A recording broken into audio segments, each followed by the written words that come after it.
Hello दोस्तों, कैसे हैं आप? अच्छे होंगे ऐसा हम उम्मीद करते हैं। और इसी उम्मीद के साथ अंकुर नल के चैनल में आपका फिर से स्वागत करते हैं। हर बार की तरह नया टॉपिक लेकर हम आपके सामने फिर से हाजिर हैं। आशा करते हैं कि आपको हमारा वीडियो अच्छा लगता होगा और हम जो फाइनेंशियल वीडियो आपको दिखाते हैं उससे आपकी फाइनेंशियल नॉलेज लगातार मजबूत होती होगी। दोस्तों, आज हम बात करेंगे भारत के शराब कारोबार के ऊपर। भारत का जो शराब का कारोबार है, वो एक ऐसा कारोबार है कि जिसमें भारत सरकार ने काफ़ी पैसा कमाया है। राज्य सरकारों के लिए शराब का कारोबार एक सोने का अंडा देने वाली मुर्गी की तरह है, जिसको वो केंद्र सरकार के साथ कभी साझा नहीं करना चाहती। कोई भी राज्य सरकार इस बात के लिए तैयार नहीं है कि शराब का कारोबार जीएसटी के दायरे में आए। शराब के कारोबार को लेकर भारत सरकार और राज्य सरकारों के बीच 36 का आंकड़ा चलता है।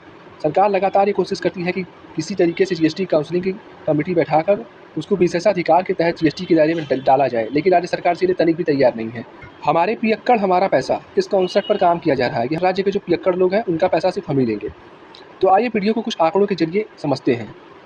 भारत की जो केंद्र सरकार है उसको शराब के जरिए 15 से 30% तक का राजस्व मिलता है, जो कि काफ़ी तगड़ा राजस्व है। राज्य सरकारों को भी अच्छा खासा पैसा मिलता है, लेकिन केंद्र से ज़्यादा मिलता है राज्यों को। बिहार, गुजरात, मिजोरम और नागालैंड, ये 4 ऐसे राज्य हैं जहाँ शराब पर पूरी तरीके से पाबंदी लगाई गई है। इन 4 राज्यों में विशेष तरीके से बाहर से शराब ले आकर चोरी छुपे बेचा जाता है और इसमें काफ़ी पैसा कमाया जाता है। भारत में जितने भी राज्य हैं, सब राज्यों पर शराब को लेकर अलग अलग टैक्स प्रणाली है, अलग अलग दर से टैक्स लगाया जाता है।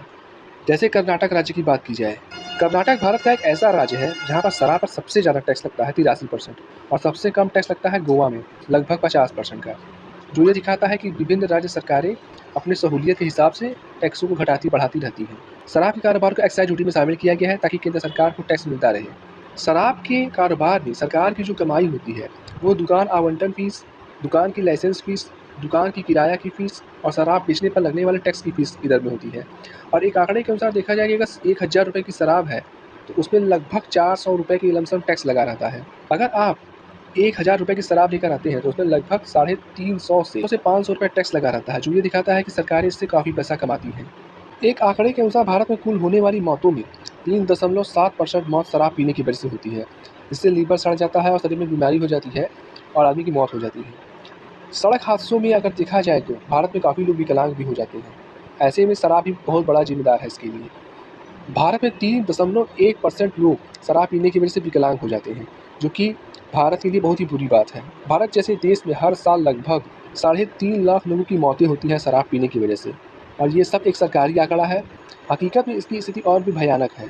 अगर ग्लोबल मार्केट की बात की जाए तो भारत दुनिया का छठा सबसे बड़ा शराब का मार्केट है, और पिछले साल भारत सरकार ने $52 अरब का राजस्व कमाया है शराब के जरिए।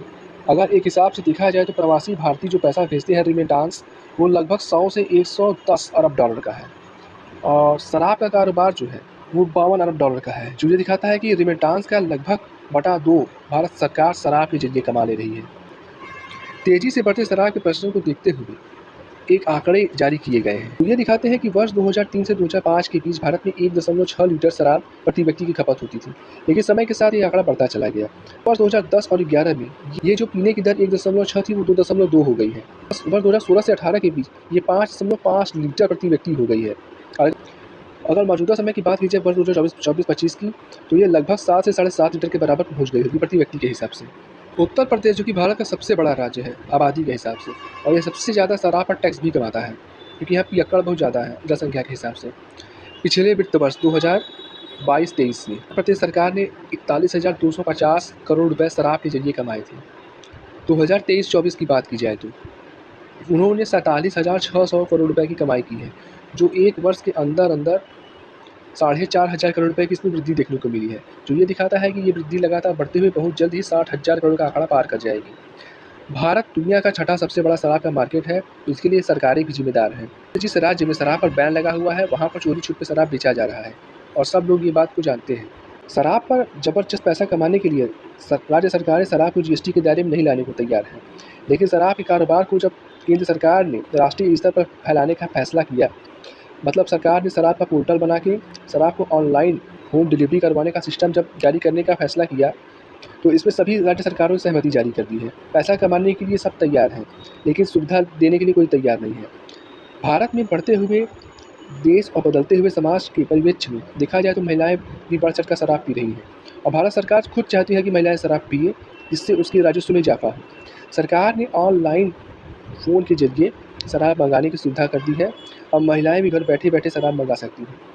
इससे भारत सरकार के शराब कारोबार में लगभग 50 से 70% तक का इज़ाफ़ा होने का अनुमान है। तो इस हिसाब से देखा जाए, जो सरकार $52 अरब का राजस्व कमा रही है हर साल, अगर वो $100 अरब का कमा ले तो इसमें कोई आश्चर्यचकित होने वाली बात नहीं है, क्योंकि मोबाइल फ़ोन के ज़रिए औरतें भी शराब मंगाकर आराम से उसको पी सकती हैं। अब शराब की दुकान खोलने की झंझट नहीं रहेगी, शराब की दुकान की लाइसेंस फ़ीस की झंझट नहीं रहेगी और डायरेक्ट होलसेलर के ज़रिए शराब मिलेगा, तो इसके रेट भी काफ़ी कम होंगे, क्योंकि बीच में दुकानदारों की बिचौलिया और सेल्समैन का परसेंटेज ये सब कट हो जाएगा और शराब थोड़ा सस्ता हो जाएगा, उसकी बिक्री में काफ़ी इजाफा होगा, जिससे पियक्कड़ों को काफ़ी फ़ायदा होने वाला है। लॉकडाउन के समय जब देश में शराबबंदी हो गई थी, पूरा देश बंद हो गया था, तो सरकार को 700 करोड़ रुपए का घाटा हुआ था। पंजाब सरकार तो बुरी तरह पागल हो गई थी, उसने सबसे पहले शराब का दुकान खुलवाया ताकि लोग तेज़ी के संग शराब पी सकें और ये दिखाया जा रहा था कि मंदिरें और स्कूल, कॉलेज, सब हॉस्पिटल बंद हैं और शराब की दुकान खुली हुई है। और शराब सरकार के लिए कितनी ज़रूरी चीज़ है, इसका पता लॉकडाउन में सरकार को भी चल गया था कि बिना शराब के देश चलने वाला नहीं है। शराब वो चीज़ है जिससे सरकार को काफ़ी पैसा मिल और राज्य सरकारों के लगभग 25% राजस्व शराब के ज़रिए आ रहा है और ये कभी रुकने वाला है नहीं। जब शराब ऑनलाइन के ज़रिए बिकने लगेगा तो शायद राज्य सरकारों के राजस्व का लगभग 50% हिस्सा इसी के ज़रिए आएगा और राज्य सरकारें शराब के कारोबार को और भी फैलाएँगी। आने वाले समय में भारत में शराब का कारोबार में काफ़ी बदलाव देखने को मिलेगा, क्योंकि कई तरीके के वर्जन इसमें सामने आएँगे। शराब के विज्ञापन पर भारत में पूरी तरीके से पाबंदी लगाई गई है, इसके बावजूद इसका प्रचार-प्रसार होता है और भविष्य में शायद सरकार इसके विज्ञापन को भी छूट दे दे, जिससे कि शराब की बिक्री और भी बढ़े और इसका राजस्व बढ़ता चला जाए। एक आंकड़े के अनुसार भारत में अब छोटे बच्चों को शराब पीने पर पाबंदी लगाई गई है, लेकिन भारत में 10 साल के बच्चे शराब पीना शुरू कर देते हैं और एक ग्रामीण परिवेश में देखा जाए तो 8 साल के भी बच्चे शराब पी रहे हैं। तो मोटा-मोटा देखा जाए तो भारत में मुख्य कस्ट 10 साल से लेकर 60 साल तक के लोगों को माना जाता है, जो कि तेज़ी के साथ शराब पीते हैं और देश के राजस्व में उनका योगदान होता है। शराब के कारोबार के ऊपर ये एक बहुत ही महत्वपूर्ण वीडियो था। ये एक शराब का अर्थशास्त्र था, जो ये बताता है कि शराब से सरकार कितना पैसा कमा रही है। वीडियो के ज़रिए हमने आपको शराब का पूरा अर्थशास्त्र बताया है।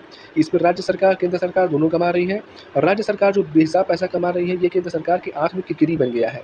केंद्र सरकार इस शराब के कारोबार को एक झटके में हड़पना चाहती है, लेकिन राज्य सरकार इसके लिए तैयार नहीं है। अगर केंद्र सरकार दुस्साहस करके ऐसा करती है तो देश में गृहयुद्ध छिड़ सकता है और इसके लिए देश की जनता को तैयार रहना पड़ेगा। शराब कारोबार के ऊपर ये एक वीडियो था। ऐसे ही मज़ेदार वीडियो को देखने के लिए हमारे चैनल अंकुर नॉलेज को सब्सक्राइब करें। अपने परिचितों से कहकर हमारे चैनल को सब्सक्राइब करवाएँ, ताकि हम जो भी वीडियो बनाएँ फटाफट तक पहुँचता रहे। धन्यवाद।